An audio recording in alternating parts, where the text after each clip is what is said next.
Okay, let's go ahead and get started. Good morning, everybody. My name is Don Happy. I'm the Global Practice Director for AT&T Consulting. AT&T Consulting is a professional services arm of AT&T. We founded our practice in 2007, where we took our convergence, our IP telephony practice, and we converged that with our Microsoft Technologies consulting practice, forming a robust team for unified communications. The topic today is hybrid unified communications and collaboration and architecting for the future. So when we start talking about the discussion topics, you may have heard the term rising tide raises all boats. So we're going to level set the term hybrid and in the context that we're going to talk about it in the meeting today. Next agenda item, I have a couple of slides on industry trends, the growing trends towards specific consumption models and choices you see decision makers are making. And then we'll go through macro trends that are driving IT industry initiatives, and I hope that that message resonates with the people in the crowd today. Then we'll go through the unified communications journey. This should be very consistent with a lot of the models that we've taken in our UC deployments. So we'll go through that journey starting in 2007, where really a lot of the deployments got started, and then I'll carry that into 2015 and the trends that AT&T's seen across our RFPs, across our customer deployments, integration methods, and those forth. So that should be a good journey that we walk through. And then we'll go into the UC deployment methods. This is where I really get into the different models that are available to customers. And really what I would like for the takeaway is when we get into the hybrid comparisons and the criteria, this will be a really good criteria that you can go into the partner pavilion and ask the partners on how they deliver their models. So definitely when we get to those, it should be good food for thought around that. And then I am very happy to report that I have a customer here today. Sylvina Petersilge from Burlington Northern Santa Fe Railway is here. It is one of the largest railways of North America, and it is the case study today for a hybrid solution. It's hybrid in the context of a premise-hosted dedicated with a Office 365 platform, and hybrid in the area of contact center. So it should be a really good case study for which there should be a lot of interest. So starting on defining hybrid in the context of the presentation today, it's really talking about a mix of premise, dedicated, multi-tenant platforms. And really we're going to be going through a comparison of premise, shared multi-tenant, and maybe a mixture of those scenarios, and even a mix into premise, shared multi-tenant, and partner managed. And then the takeaway here is go to the partner pavilion, use the model comparisons that we'll use today to ask the partners how they deliver their services. So we're going to balance discussions today on cost and feature set. We're going to balance the scenarios of CapEx versus OpEx, and then we're going to talk about security, scale, and administration, which is all on the top of minds of when we select a UC solution.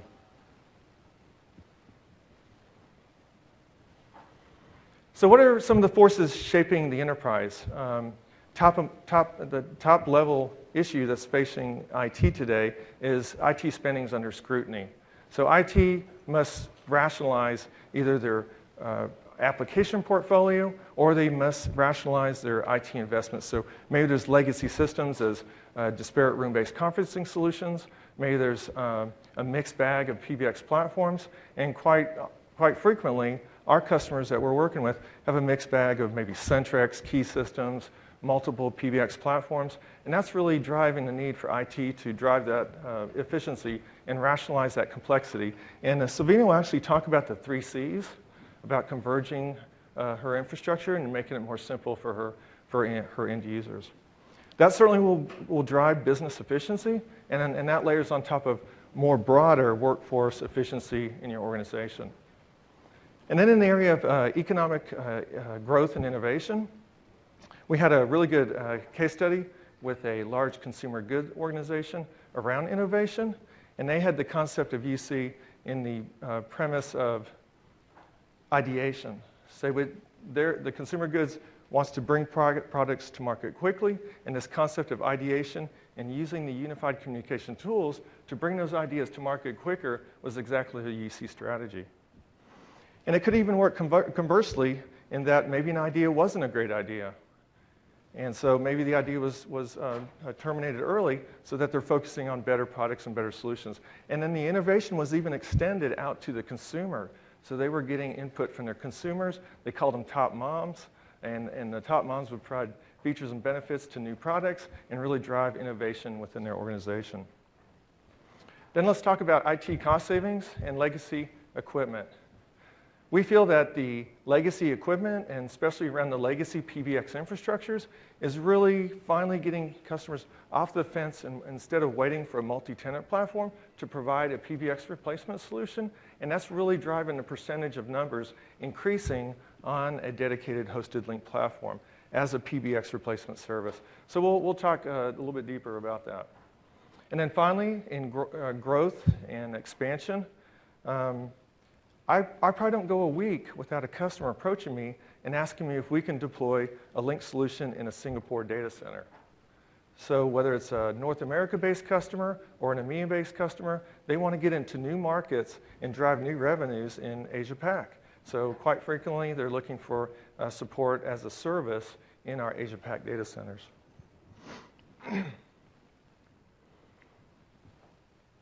This next slide represents a Foresight Networks survey. This was a survey of 547 enterprise as well as SMB customers. And the enterprise was focused on the growing trend towards unified communication as a service, so UCaaS. In this context, I actually went back to an older survey in 2011 because I thought it would be interesting to see what the market trends were back then and see if it's consistent with what we're seeing in the industry today as far as the focus towards a certain delivery model. So in and around 2011 and 2010, majority of the AT&T deployments was customer premise. So majority of the UC deployments out there, whether it was all the workloads or just some of the workloads, they were self-managed, self-deployed. But even as early as 2008, AT&T had one of the largest Microsoft UC managed services with the full capabilities, including voice, as early as 2008. So not quite as high a percentage back then as the premise, but certainly hosted, managed, and dedicated was still some pretty good numbers back at that time. And then back in 2011, the as a service was a lot less as the new multi-tenant platforms were coming to market and customers were being educated on the capabilities as well as the limitations of those products. Then we shift that to the future view back then, and I think it's consistent with what we've seen in the room, where self-maintain is starting to decrease. In fact, a lot of the customers that AT&T Consulting has deployed on a premise-based solution is now coming back to us and asking about our cloud solutions. So that's frequently happening. And then certainly the largest growth that we've seen has been in the managed services space and then as a service model. So we as a provider in the industry have had to support both of those models. So now let's take you through the journey of UC. And I guess this is more consistent what probably a lot of us has gone through as far as the deployment methods. Certainly in 2007, we got the IM and presence platforms out there. We started mixing in a little bit of the peer-to-peer audio, video, and web conferencing. And then in about 2011 and 2012, a very strong uptick in audio conferencing. So customers were getting more comfortable with the voice components. They wanted to bring costly audio conferencing providers in-house on the Lync platform, and that started to grow. And then in about 2012 and 2013 was really enterprise voice. And enterprise voice at that time was more in the context of anchoring to existing PBX platform or traditional trunking. It really wasn't until about 2013 and now 2014 where our AT&T SIP trunking service and other SIP trunking providers are starting to see customers deploy on a SIP trunk as a standalone UC platform. So what does that do for you? That sets you up for the PBX replacement strategy. So those legacy and aging PBXs that you have out there, the feature set of Lync can help enable that strategy. So the case study that we'll talk about today, BNSF, there's over 213 PBXs with a 40,000 user seat count, and that's absolutely one of the strategies to go tackle that number of PBX to consolidate to the UC platform. So let's now jump into the deployment options that are generally available in the industry. What I'm doing here is this is the first slide that sets up all the different models, and I'm going to break it down into 4 specific ones, 2 that are standalone, and 2 hybrid. And then we'll give you the benefits and the challenges at a high level. And again, these are criteria that you can go ask the partners in the Partner Pavilion on how they deliver the service. So very straightforward. Blue, the cloud-based as-a-service model, consistent with a multi-tenant platform. The partner owns it, the partner manages it, they provide it as a service model, monthly recurring cost per seat. In the dedicated space, we see 2 general methods, and those methods are a dedicated solution are either premise or a hosting provider provided a dedicated infrastructure. So one is a CapEx and one is an OpEx. In the context of our conversation today, when I get to benefits and challenges, when I talk about on-premise, I'm talking about the customer owning the hardware, I'm talking about the customer's data centers, I'm talking about the customer's infrastructure, and then their teams deploying the solution. So when I start comparing implementation, that's the context that I'm referring to. And then hosted dedicated, all the hardware, the data centers, all the Lync infrastructure, the load balancer, servers, firewalls, all those components are in the hosting provider data center. The management and support all provided by the hosting provider. And then finally, in the theme of the presentation today, we're going to talk about hybrid, and I'm going to mix and match dedicated with cloud-based. And then we're going to talk about the benefits of mixing and matching those solutions, and we'll talk about the feature benefits as well as the limitations. So the first one is the cloud-based multi-tenant model. Again, partner-owned, partner-managed. Certainly far and above the benefits here is cost. So low per seat cost, very easy to consume and buy the service. You can use a pay-as-you-go model. So maybe you have a specific UC use case for part of the business that want to leverage a multi-tenant platform, then it's an easy model to get into. And so I think there's a lot of buzz on how easy it is to purchase and consume the service, but you also have to consider the challenges. So when the executive teams are making the decisions to buy the service, then IT is kind of left with, well, maybe there was lack of feature set. So in this context, there's less robust feature set. In a multi-tenant model, there's multiple customers on this platform. So customization of any third parties or add-on solutions, such as a Genesys contact center, that may not be available in a multi-tenant model. Deployment teams. Now, deployment teams, this could get me in a little trouble here, so I'll explain this one. So deployment teams in the context of what we've generally seen in the industry in the multi-tenant platforms is one reseller to sell the service, and then a separate, different partner to do the migration into the multi-tenant service. So there are providers in the industry that would provide that, both the solution as well as the migration. So that could go in either bucket. And then scalability and security. Generally, in the multi-tenant models, we've seen deployed out of a single data center or mainly deployed out of a single geography. AT&T, when we scale our voice transformation solutions, we generally scale to the size of the customer. And we generally use a 3 geographical model deployment for our larger base customers to get the UC services, especially the real-time communication components, closer to the business. And then security, I listed as a challenge here because a multi-tenant platform. So privacy concerns with multiple tenants being on that platform, and that's why we're listing it in challenges. There's actually a really good Gartner group around security. The Gartner group, it's titled What IT Should Know About Office 365, and it could really give you good questions to ask all the multi-tenant providers, not just Microsoft, but ask all the multi-tenant providers about the security context of their platform. So a very good Gartner group document. The next one is hosted dedicated environment. This is where the partner owns and manages the data center. They have the equipment. And the benefits here is in a Lync context. This is similar to your premise deployment. So your full-featured Lync capabilities, all the way through enterprise voice, E911 CAC, all those components that you would get with a premise deployment, a partner can host and manage that for you.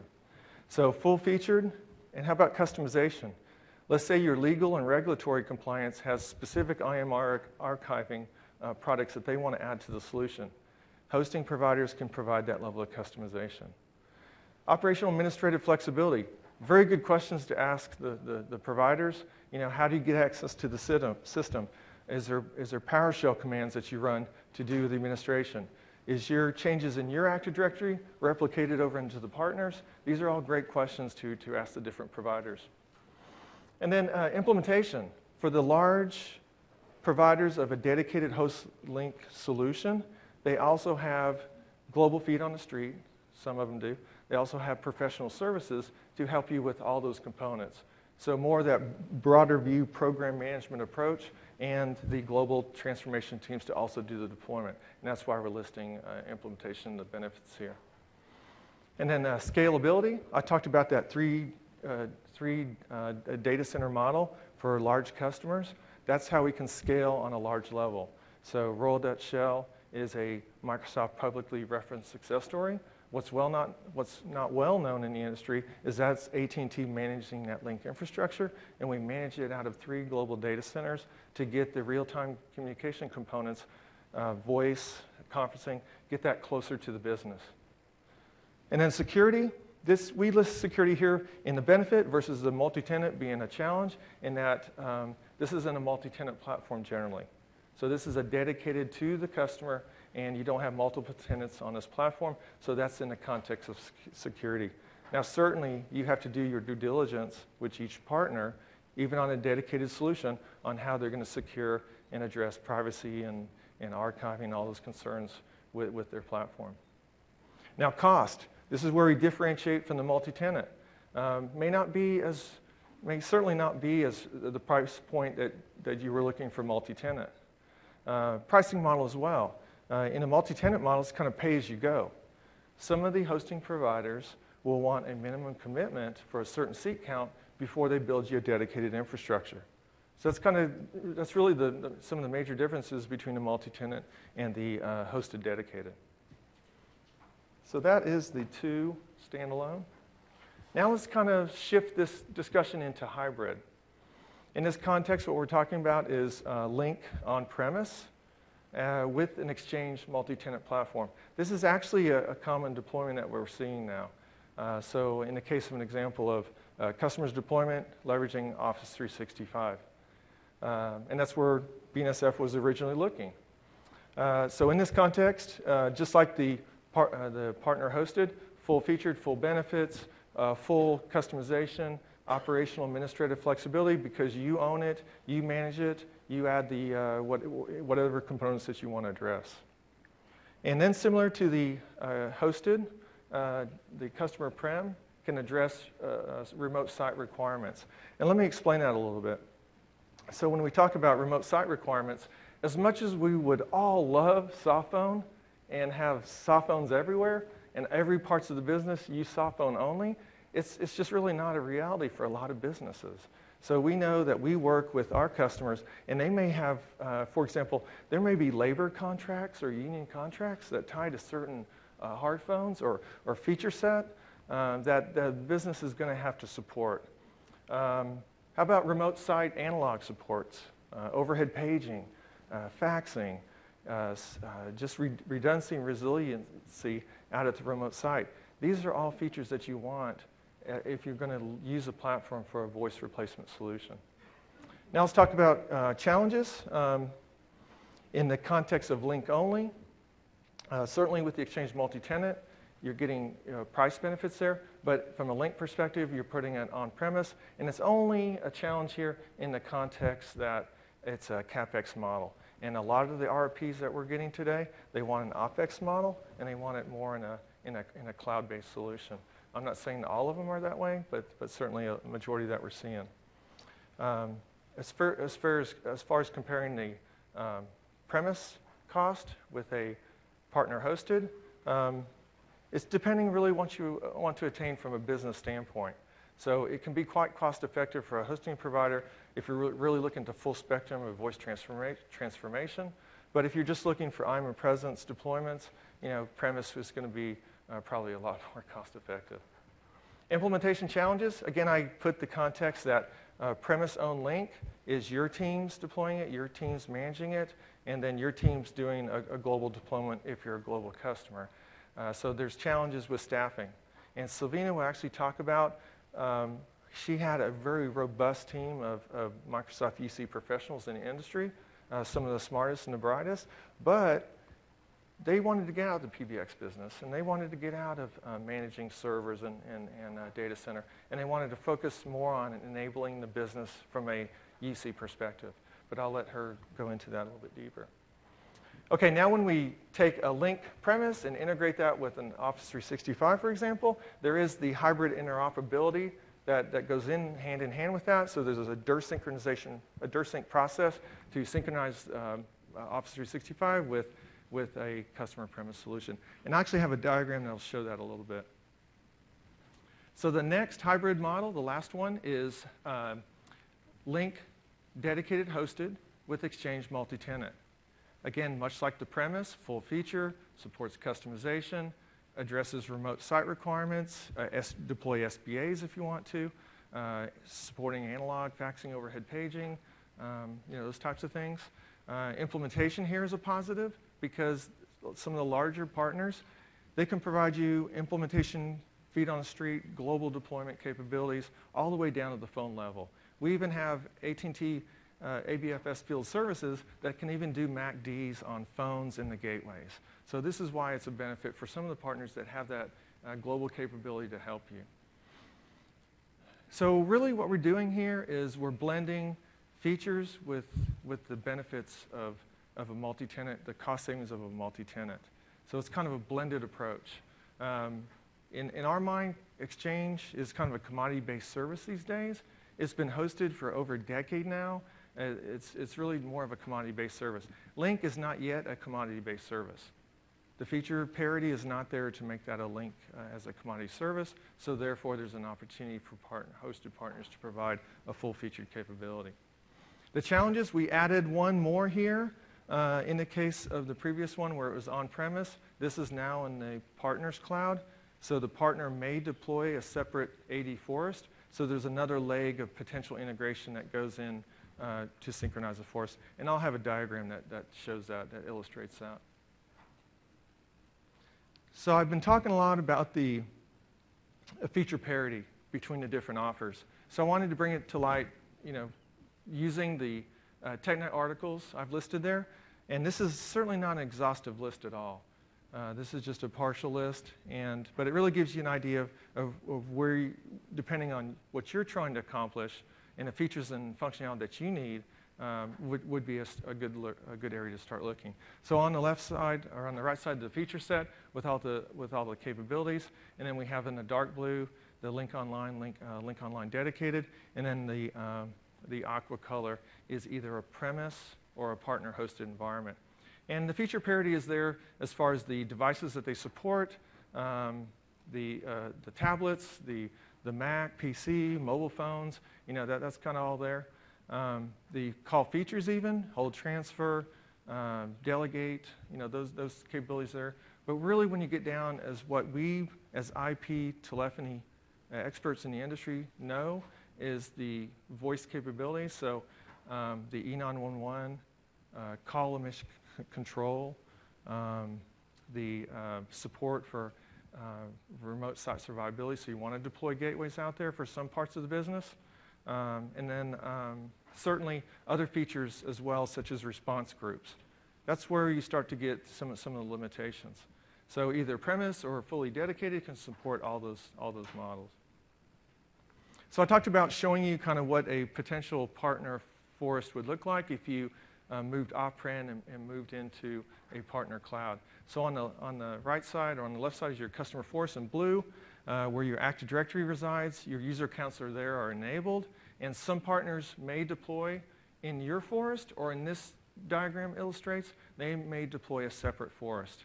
In this separate forest model, the user accounts are disabled, and there's a synchronization process in between the two environments, such as the Federated Identity Management Server, to synchronize the two environments. And then certainly on the right side, The server administration, the partner will give you consoles into the environment. They may allow PowerShell commands. Ask them about how they allow you access into the environment, and if you can run custom commands against the environment to configure it. Okay, one more slide before we get to the value-added slide, or the case study.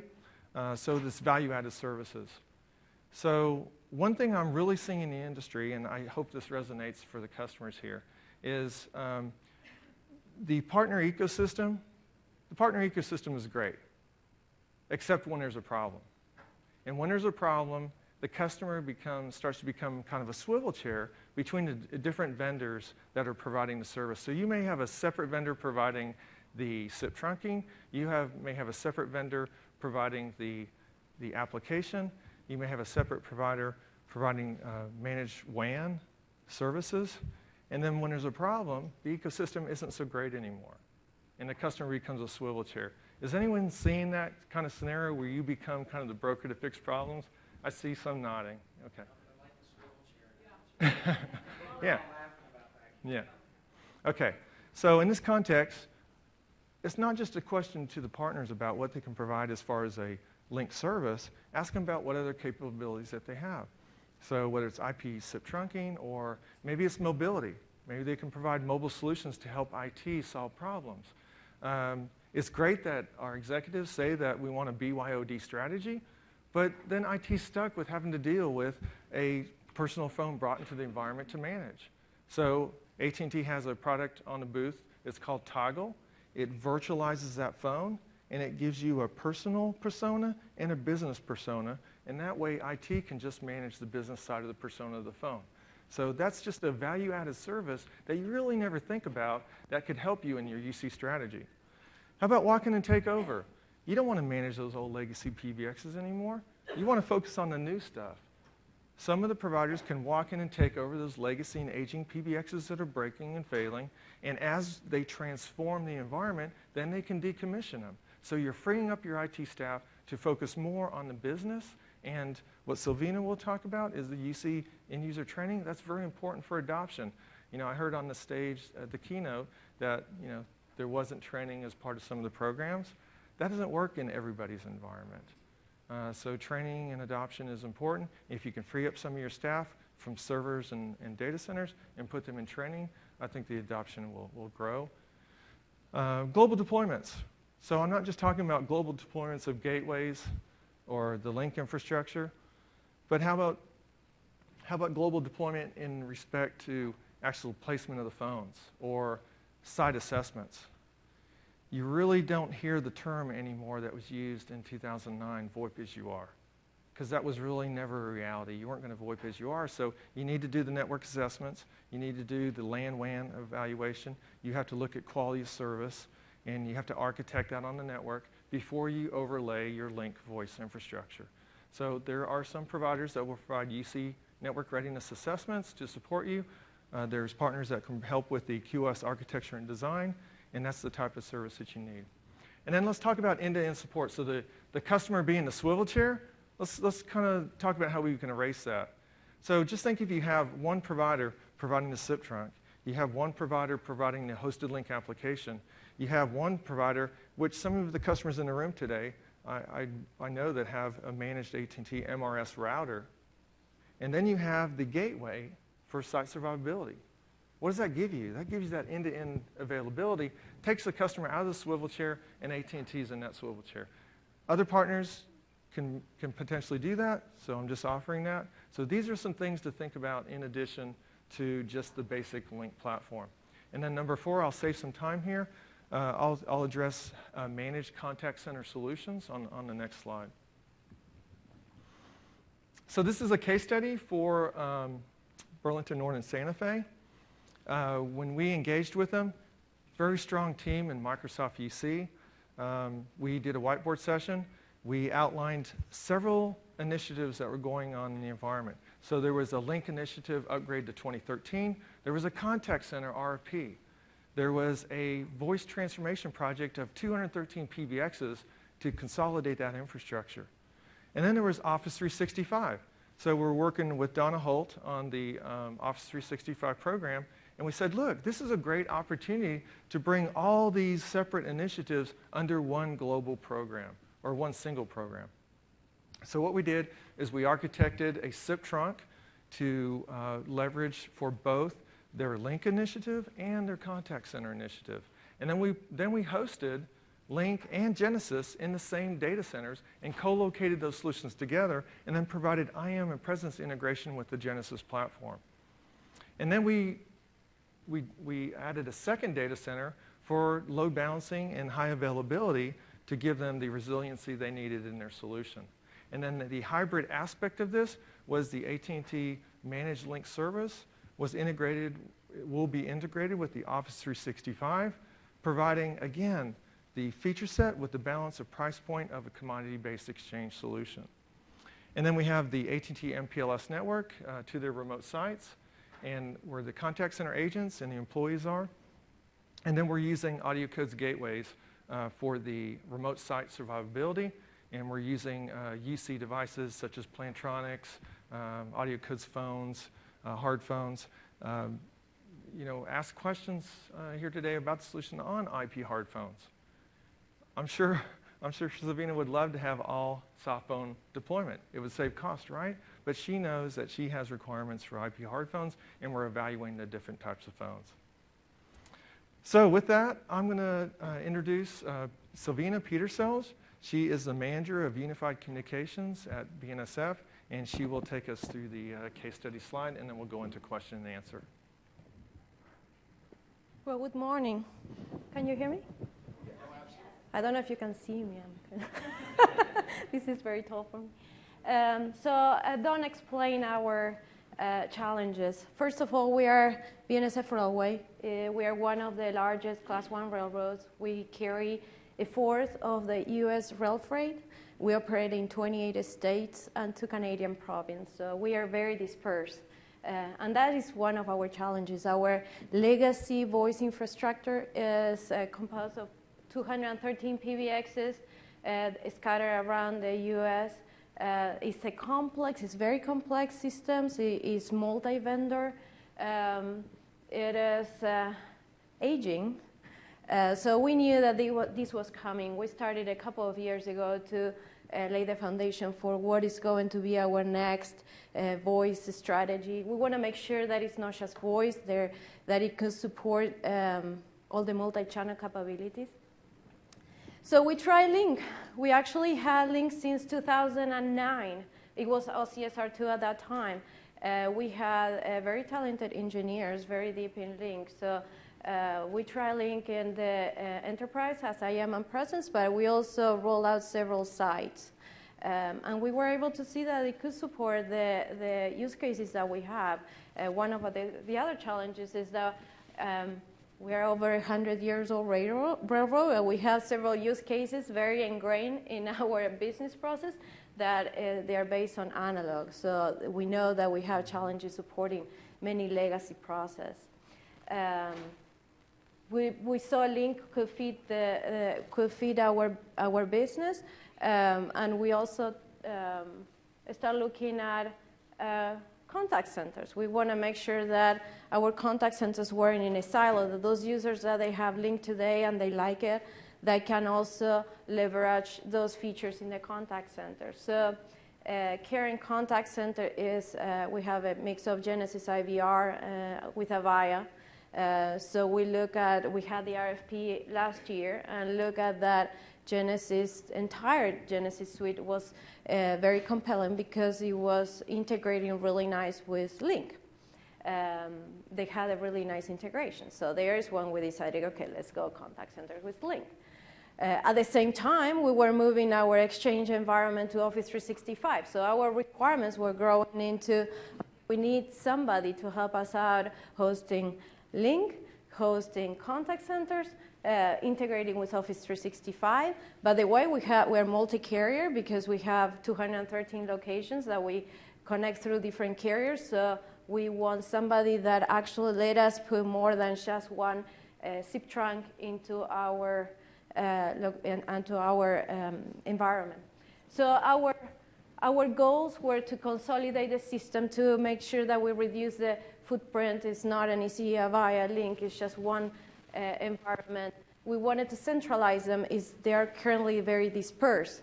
So the dialing plan is just a nightmare. So we want to make sure that it's just one system and it's consistent. And we want to converge because we have done the analysis about running TDM and running IP separate and what it will take to actually upgrade our IP network to support the voice, and the savings are substantial. So that's one thing that we wanted to do. So with that, AT&T approached us and explained that actually it can fulfill our requirements, that they can actually host the environment for us, that it can integrate with the contact center environment. They can also integrate with Office 365. They did something that we like, that is the co-location. We are going to have like a co-location cage in their data centers, in the dual data centers, so we can bring more carriers. We can bring a diversity of carriers into our premises. And we can focus on what is important for us. It's like AT&T core business is to manage voice. Our core business is running trains, and I can tell you there are many systems that we cannot just go and buy off the shelf. So we have a very large technology services department that has to actually write the code to make sure that we can operate trains in an efficient way. One thing that we haven't done, like I tell you, I have like very talented engineers, but we haven't trained our users. And if you see the adoption, it's substantial. It's just the tool is very intuitive, but it's something that we haven't paid attention. I think that if we dedicate our resources to actually go and take care of our users, the adoption will be different. It will be, we can actually integrate the tool to our business application. We can take it to the next steps. I have a story that I was sharing with the team from a month ago. My team supports all the audio-visual. So we went, installed a Polycom room system integrated with Lync. We stayed for like a week in Washington, D.C. site, and we put this beautiful room. It's just all integrated, perfect. It works perfectly. So I called the users, and I said, hey, how do you like your room? And she was like, oh, I love it. It looks beautiful, but what does it do? It's just, we didn't. In 1 week that we were there, we were so concentrated on making it work that we really forgot the little bitty detail of telling the user how it works. So obviously we want to repair that part. But that is actually our focus. It's a strategic focus on business applications to deliver efficiency to our railroad. So we started the project at the beginning of January. It's going to be a very long project. The team is finishing all the discovery at this point. In a few months, we will have the environment set up in AT&T. We'll start migrating the users. From then, it's a 4-year journey to migrate 213 PBXs to Lync. That is actually a PBX a week. So it's going to be a very challenging project. So stay tuned. We'll let you know how it goes. Thank you. Thanks, Savina.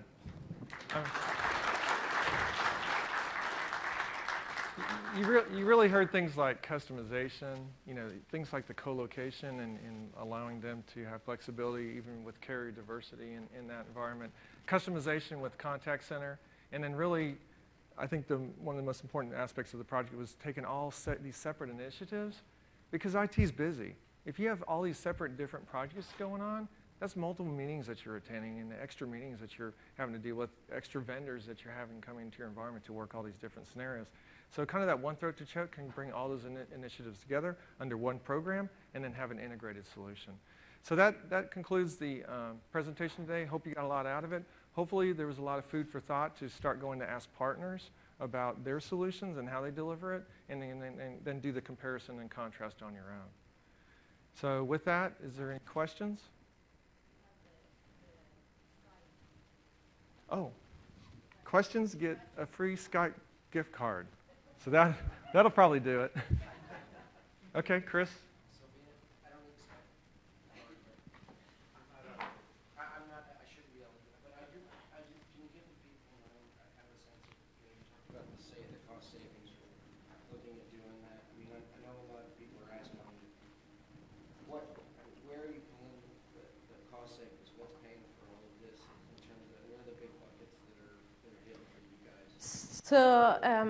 So the question is about cost saving and how we are funding the project, pretty much. Well, we did look at the comparisons of running on-premise versus hosted.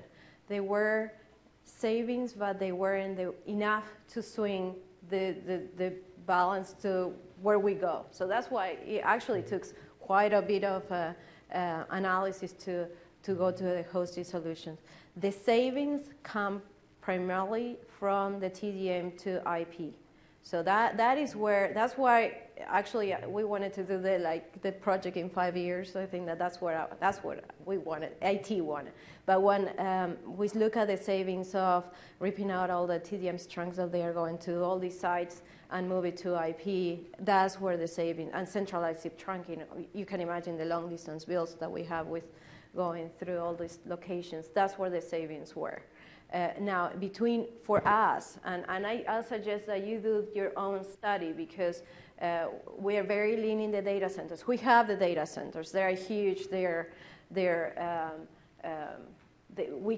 If I take just a few servers out of the data center, it doesn't bleed much.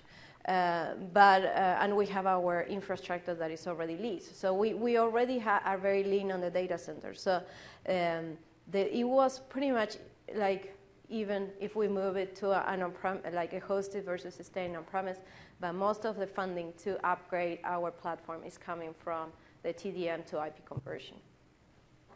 You know, Gartner Group has a great quote. It states that less than 20% of organizations have a documented UC strategy before they deploy it. So in Silvina's context, that, you know, cost justification, evaluate, look at the financial modeling. So, you know, all of our UC deployments should be front-ended with that financial view, look at the integration of different platforms. So what we always recommend is a strategy and roadmap to lead your global deployments.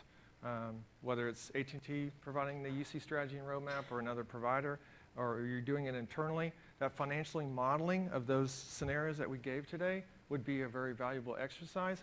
And then break it down with the feature parity. And then also look at things like customization and integration. There's a lot of analysis that needs to go into selecting a partner. Another question, Debbie?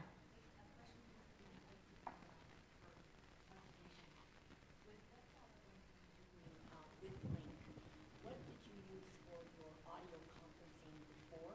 Mm-hmm. And do you see any savings, and are you planning on enabling that workload as part of your savings justification, or would you keep that separate? Questions on audio conferencing, and what was the shift in her audio conferencing, and was there cost savings on audio conferencing if you guys did not hear that?